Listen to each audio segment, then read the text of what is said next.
Were you the child who never caused any trouble?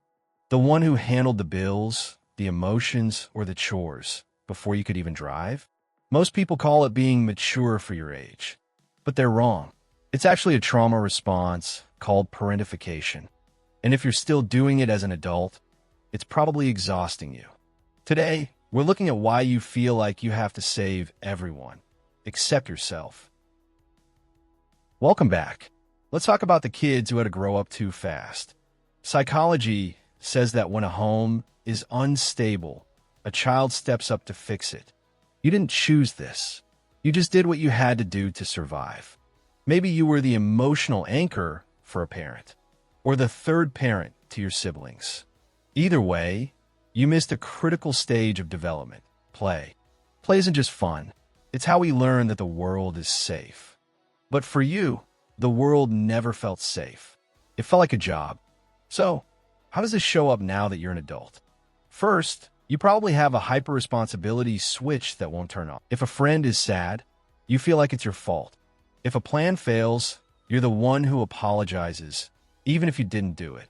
This is because you learned early on that your value depends on what you do, not who you are. Second, you struggle to ask for help. Like really struggle. To you, asking for help feels like being a burden, because as a kid, you were the helper. You weren't the one being helped. This leads to something called self-erasure. You're so good at meeting others' needs, you don't even know what yours are. If I asked you what you want for dinner, you'd probably ask me what I want first. Third, you have an inner critic that is incredibly loud. It tells you that relaxing is lazy, that sitting down is a waste of time. So you're always busy, always moving, always fixing. This is your brain's way of staying in survival mode. Because as a kid, if you stopped moving, things fell apart. Let's look at the high achiever trap. Many parentified children become super successful adults, but you don't enjoy the success. You just feel relief that you didn't fail. Success isn't a goal for you. It's a safety net, and that's why you're always waiting for the other shoe to drop. Now, let's talk about the relational burnout. You tend to attract people who need you, because need feels like love to you. But eventually, you run out of fuel.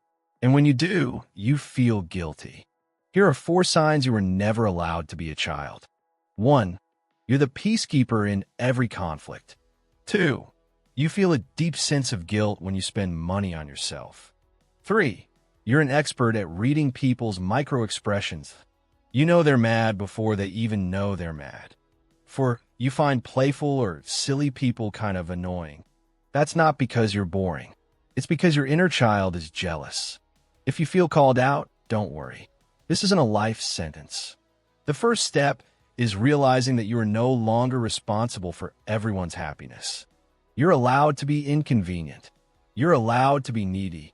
Comment growth if you're ready to stop saving everyone. Now, here's the retention secret. The one thing nobody tells you. When you grow up too fast, you don't just lose your childhood. You lose your inner safety.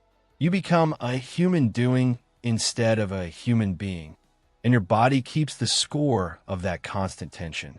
This is why you have chronic neck pain or unexplained anxiety. It's your body's way of saying, can I stop being the boss now? So how do we fix it? We reparent. This sounds weird, but it's powerful. You have to be the parent you needed. You have to tell yourself, it's not your job to fix this.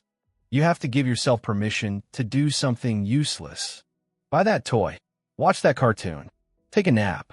The world won't end if you take your hands off the steering wheel for an hour.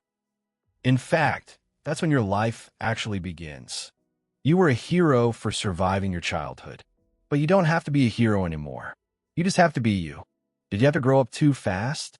Tell me your story in the comments. I read every single one. You're not alone in this. Subscribe to Clearway to find the words for the things you feel. Take a breath. It's okay to just be. See you next week.